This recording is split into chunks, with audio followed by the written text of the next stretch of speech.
Thiruvananthapuram mayor Arya രാജേന്ദ്രനുമായുള്ള തർക്കത്തിൽ police മേയർക്കെതിരെ കേസെടുത്തില്ലെങ്കിൽ കോടതിയെ സമീപിക്കുമെന്ന് ബസ് ഡ്രൈവർ യദു.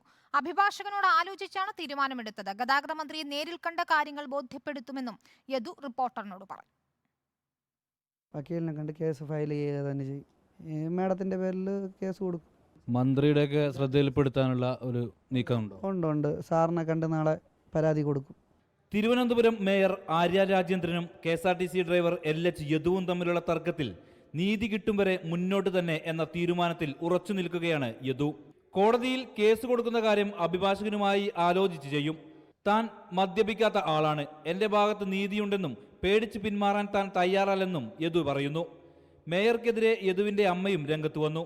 ബസ്സിലിരുന്ന് യദു ലൈംഗിക ചേഷ്ട കാണിച്ചെന്ന മേയറുടെ ആരോപണം വ്യാജമാണെന്നും ഉയരമുള്ള ബസ്സിലിരുന്ന് മകൻ കാണിക്കുന്നത് ഗ്ലാസ് ഇട്ടു പോകുന്ന കാറിലിരുന്ന് എങ്ങനെ കാണാൻ സാധിക്കുമെന്നും സ്ത്രീ സംരക്ഷണം ഉറപ്പാക്കുന്ന ഇവർ മകന്റെ അച്ഛനെ വിളിച്ചെന്നും യദുവിന്റെ അമ്മ റിപ്പോർട്ടറിനോട് പറഞ്ഞു.